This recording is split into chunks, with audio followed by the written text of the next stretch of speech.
Assalamualaikum warahmatullahi wabarakatuh. Perkenalkan, nama saya Kholila Tanjung. Saya dari Universitas Pamulang, Program Studi Manajemen, Konsentrasi Manajemen Keuangan, Fakultas Ekonomi. Saya akan mempresentasikan dari mata kuliah saya, yaitu mata kuliah Manajemen Keuangan Internasional. Di sini saya akan menjelaskan tentang Multinational Corporation atau biasa kita sebut dengan MNC.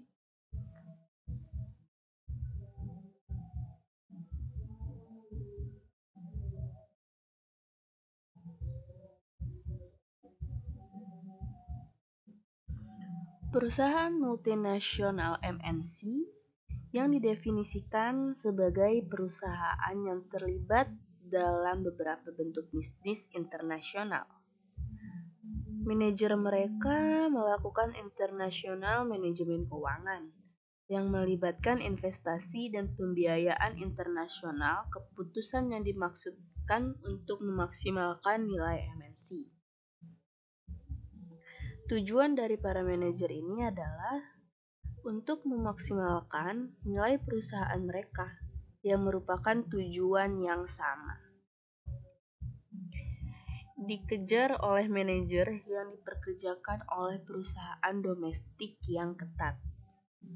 Awalnya, perusahaan mungkin hanya mencoba mengekspor produk ke negara tertentu atau mengimpor pasokan dari pabrik asing.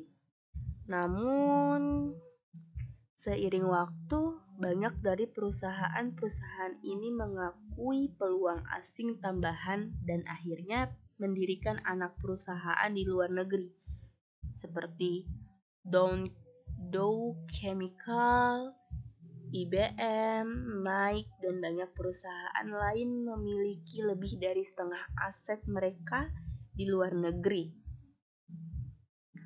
Beberapa bisnis seperti ExxonMobil, Fortune Brands, dan Colgate-Palmolive umumnya menghasilkan lebih dari setengah penjualan mereka di luar negeri. Ini juga khas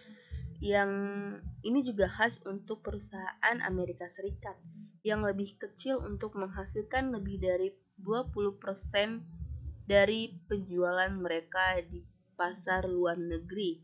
Contohnya termasuk Xerox dan Medtronic atau Minnesota.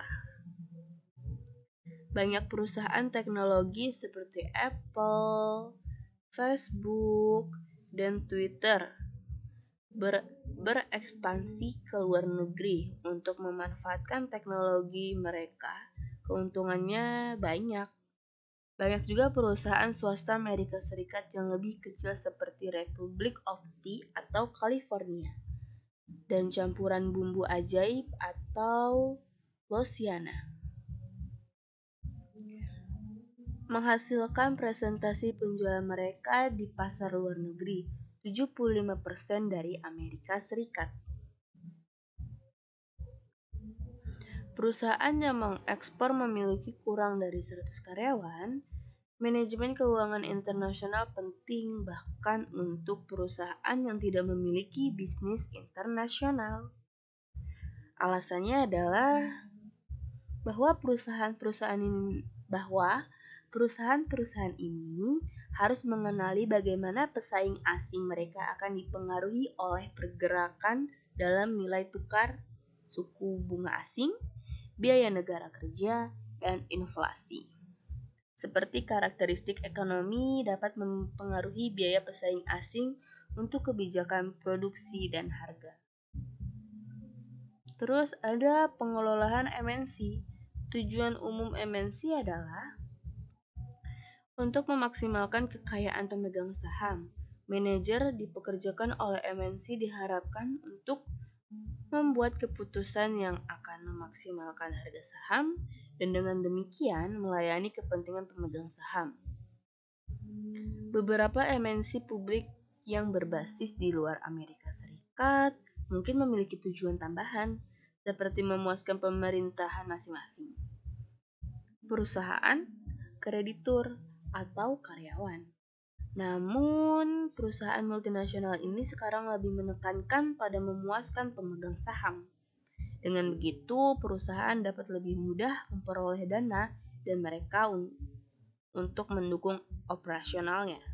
Bahkan di negara berkembang seperti Bulgaria dan Vietnam, yang baru-baru ini mendorong pengembangan perusahaan bisnis.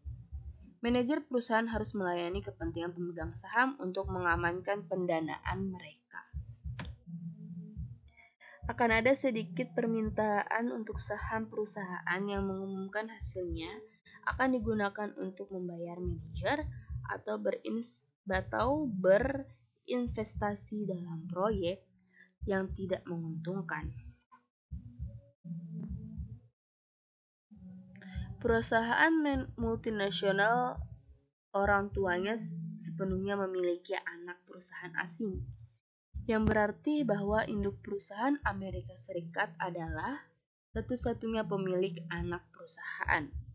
Ini yang paling bentuk umum kepemilikan MNC yang berbasis Amerika Serikat dan memberikan manajer keuangan seluruh perusahaan tujuan tunggal memaksimalkan nilai seluruh MNC, bukan nilai anak perusahaan tertentu. Bagaimana disiplin bisnis digunakan untuk mengelola MNC? Berbagai disiplin bisnis terintegrasi untuk pengelolaan MNC dengan cara yang memaksimalkan meniru kekayaan pemegang saham. Manajemen digunakan untuk mengembangkan strategi yang akan memotivasi dan membimbing karyawan untuk bekerja di MNC dan mengatur sumber daya sehingga mereka dapat secara efisien menghasilkan produk atau jasa. Pemasaran digunakan untuk meningkatkan kesadaran konsumen tentang produk dan untuk memantau perubahan preferensi konsumen. Akuntansi dan sistem informasi digunakan untuk mencatat informasi keuangan tentang pendapatan dan pengeluaran MNC yang dapat digunakan untuk melaporkan informasi keuangan kepada investor dan mengevaluasi hasil dari berbagai strategi yang diterapkan oleh MNC. Keuangan digunakan untuk membuat keputusan investasi dan pendanaan untuk MNC. Keuangan bersama keputusan meliputi apakah akan menghentikan operasi di negara tertentu, apakah akan mengejar bisnis baru di negara tertentu, apakah akan memperluas bisnis di negara tertentu, dan bagaimana pembiayaan ekspansi di negara tertentu. Keputusan keuangan untuk setiap MNC ini sebagian dipengaruhi oleh bisnis lainnya. Fungsi disiplin, keputusan untuk mengejar bisnis baru di negara tertentu didasarkan membandingkan biaya dan manfaat potensial dan ekspansi. Manfaat potensial dari bisnis baru tersebut bergantung pada minat konsumen yang diharapkan para produk yang akan dijual dan biaya yang diharapkan dari sumber daya yang dibutuhkan untuk mengejar bisnis baru. Manajer keuangan mengandalkan data keuangan dan disediakan oleh akuntansi dan fungsi sistem informasi. Masalah agensi. Manajer MNC dapat membuat keputusan yang bertentangan dengan tujuan perusahaan untuk memaksimalkan kekayaan pemegang saham. Misalnya, keputusan untuk mendirikan anak perusahaan di satu lokasi versus yang lainnya mungkin didasarkan pada daya tarik lokasi bagi manajer tertentu daripada potensi keuntungan bagi pemegang saham. Keputusan untuk memperluas anak perusahaan mungkin dimotivasikan oleh keinginan manajer untuk menerima lebih banyak kompensasi daripada meningkatkan nilai MNC. Konflik tujuan antara manajer perusahaan dan pemegang saham sering disebut sebagai masalah keagenan. Biaya untuk memastikan bahwa manajer memaksimalkan kekayaan pemegang saham disebut sebagai biaya agensi. Biasanya lebih